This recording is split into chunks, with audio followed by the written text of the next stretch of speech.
Indonesia harusnya malu dengan negara ini. Dan kalian harus tahu kisah ini karena ini bukan sebuah dongeng atau sekedar legenda. Ini adalah kisah nyata. Kisah dari sebuah bangsa yang awalnya sangat-sangat miskin, namun siapa yang sangka saat ini menjadi negara yang sangat kaya raya dan bahkan berpotensi menjadi negara paling kuat di muka bumi saat ini. Dan ya, negara itu adalah China. Di tahun 1978, GDP per kapita Cina itu di bawah Bangladesh, Chad, bahkan Malawi, yaitu sekitar 156 US dollar. Mereka kekurangan pangan, kematian di mana-mana, dan bahkan dengan populasi mereka yang sangat besar, mereka sangat-sangat tidak produktif. Namun sekarang, GDP per kapita mereka meningkat 80 kali lipat dari sebelumnya, sekitar 12.500-an US dollar. Pertanyaannya adalah, kenapa ini bisa terjadi? Sebenarnya kita mesti sepakat bahwa China adalah negara anomali. Bagaimana tidak, negara ini hampir membatalkan dan melangkahi seluruh teori ekonomi umum, ya.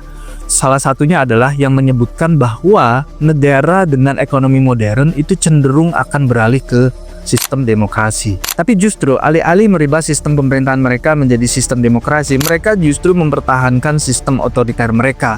Di bawah kepemimpinan Deng Xiaoping, inilah titik balik Cina dan menjadi transformasi yang paling dramatis dalam sejarah ekonomi dunia melalui kebijakan reform and opening up. Banyak pengamat yang memprediksi bahwa China akan kolaps, dan mungkin sebagian besar dari kalian akan bertanya, bukankah China itu negara otoriter yang cenderung kolot dan keputusannya terlalu terpusat yang bisa menghambat pertumbuhan perekonomian mereka?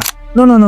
Cina ternyata nggak sekolot dan sekonvensional itu. Ternyata yang tersentral atau terpusat itu hanya keputusan politik mereka. Mereka sangat strict terkait ini, khususnya dalam hal memilih orang untuk masuk ke dalam pemerintahan mereka, karena mereka berlandaskan meritokrasi yang benar-benar sangat deep. Sedangkan sektor ekonomi mereka serahkan ke masing-masing daerah tanpa campur tangan pemerintah pusat. Dan ini bisa kita sebut sebagai kebijakan desentralisasi ekonomi. Dan setiap daerah saling berinovasi dan berkompetisi satu sama lain, yang akhirnya melahirkan perusahaan-perusahaan dunia seperti halnya Huawei, BYD, Xiaomi, bahkan Alibaba, yang setiap dari mereka itu merepresentasikan daerah mereka masing-masing. Dan yang perlu kita pahami, tidak semerta-merta karena 1-2 kebijakan saja akhirnya mereka bisa maju. Tapi ini adalah keputusan-keputusan krusial yang mereka ambil secara tepat dan menghasilkan kebijakan yang tepat.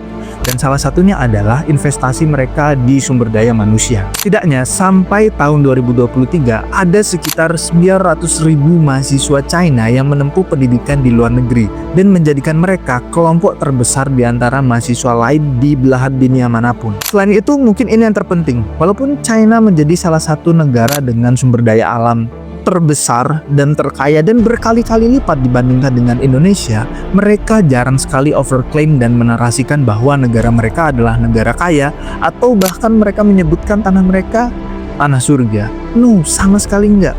Mereka fokus ke bagaimana cara mengelolanya. Mereka tidak FOMO. Mereka mengenali identitas mereka. Mereka mengenali dan tahu jalan hidup mereka sendiri tanpa terdistraksi oleh kebijakan atau ideologi negara-negara lain. Lalu, bagaimana dengan Indonesia?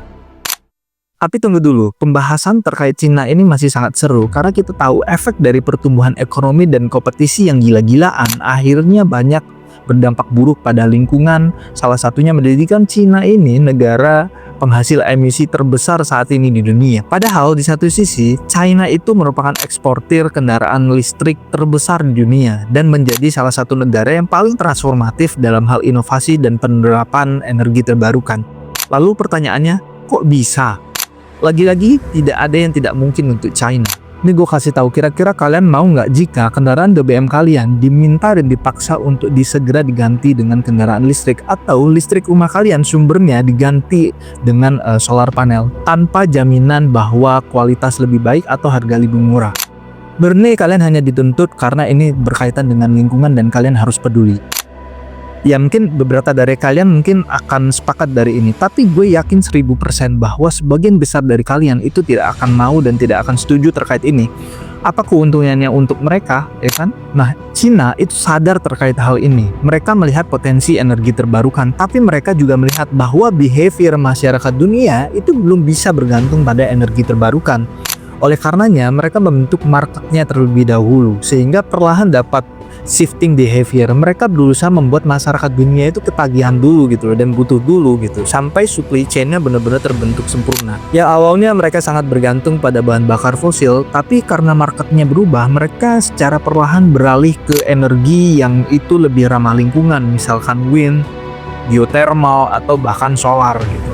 Ini mengapa China itu terkesan masih bermain di antara dua kaki, karena mereka menganggap bahwa ini masih bisa dioptimalkan gitu loh. Mereka ini benar-benar sangat efektif dan detail dalam mengelola sesuatu, dan tentunya sangat tidak mau hanya bergantung pada natural resources, karena mereka itu belajar dari banyaknya peradaban di dunia bahwa natural resource itu adalah kutukan jika kita tidak tahu cara memanfaatkannya.